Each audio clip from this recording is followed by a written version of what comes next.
जय जगन्नाथ नमस्कार। जो मैंने ओजन कमेवाई चाहूँगी से छोटिया स्टोरीटे इटा हूँ पार्ट 1 पार्ट 2 आपण मैंने आमको कमेंट माध्यम जनइबे।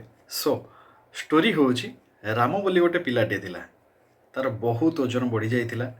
सो गोटे समय से बहुत प्रकार ट्राए भी करथिला ओजन कम करने, जहाँ भी आम सब आम आइडिया को आसे यूट्यूब रे सर्च करती लुण पानी जीरा पानी हलदी पानी गुड़ पानी सब जहाँ सब ट्राए करवा कथा सब ट्राए करथिला।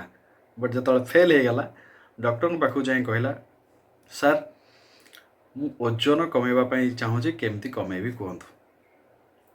सो डॉक्टर कहले तू जहाँ खाऊचु ताकू टिके कम करदे, टिके कम खा आउ राति रे जेतिकी रुटी खाऊचु तार अधा रुटी खा। तो केतरा रुटी खाऊचु जो राति डॉक्टर पचारे से राम कहला जे मु 12 पट रुटी खाए। डॉक्टर ताकू कहले तू 4 पट रुटी खाइबू, मासे पर आसी देखा। सो मासे पर राम जाई पहुँचला सार पाखे, मास सारा खाई जगी जहाँ जमी डॉक्टर कही करी।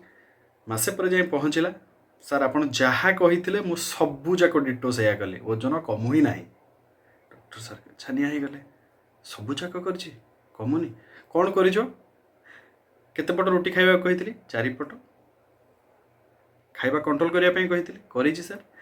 अच्छा जब 4 पट रुटी तुम 12 पट खाऊल 4 पट खाइल जदि सेम ओजन माने रही ताहले तुम जो 4 पट रुटी खाऊल से रुटीटा केमतिया थिला ना आज्ञा 12 पट रुटी जी अटा लगुला 4 पट रुटी तो से अटा लगुच। आप तो कहते कम करने मुझे तो कम कर खाऊँ।